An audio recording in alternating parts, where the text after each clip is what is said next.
diferentes lugares. Una que le tocaba más de cerca principalmente a la gente de la novena región. Y lo otro es que también yo creo que hay mucha falta de información. La gente no se está informando simplemente de estos temas. Y también pasa por el cerco comunicacional que ha habido. Ahora, si nos ponemos a hablar de la huelga anterior, es un tema que quizás mucha gente está confundida con las circunstancias que pasó, que también pasa por un tema de falta de información. Nosotros pudimos ver la semana pasada que hubieron personas de acá del hogar que se acercaron a los comuneros que hoy día están en huelga de hambre y quienes también estuvieron dentro de ese proceso de la huelga anterior y yo creo que está muy bien informado.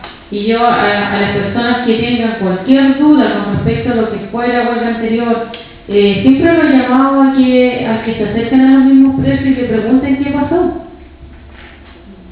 Porque yo no soy quien para darle una respuesta, porque es un tema que ellos tienen que resolver y Millaray lo dice. O sea, las personas que hoy día están en huelga de hambre por algo fueron condenadas.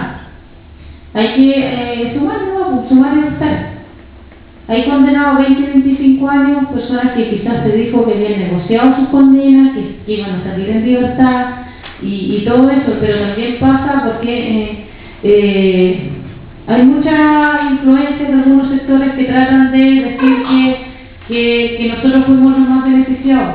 En el caso de la octava región, o en el caso, digamos, principalmente de las personas pertenecientes a la coordinadora de la Comayeco. Y podemos ver claramente que son ellos los que continúan presos, condenados a 20-25 años de cárcel. Pero más allá de eso, más allá de lo que haya pasado, de los errores que se hayan cometido en la huelga anterior o no, o de todas las situaciones que pudieron haber pasado, porque era una situación bastante delicada, bastante crítica, en que se tenían que tomar decisiones. Lo más probable es que ahora no se consiga nada, pero vamos a tener que tomar decisiones, porque está de por medio la vida de ellos. Esta es una movilización, es una presión política. Entonces hay que tomarlo con esa altura, con esa mirada, que esto es un tema político. No es un tema de que más allá, y hay que aprender a mirar mucho más allá de la pared. Esto hay que verlo como un tema grande, ¿no?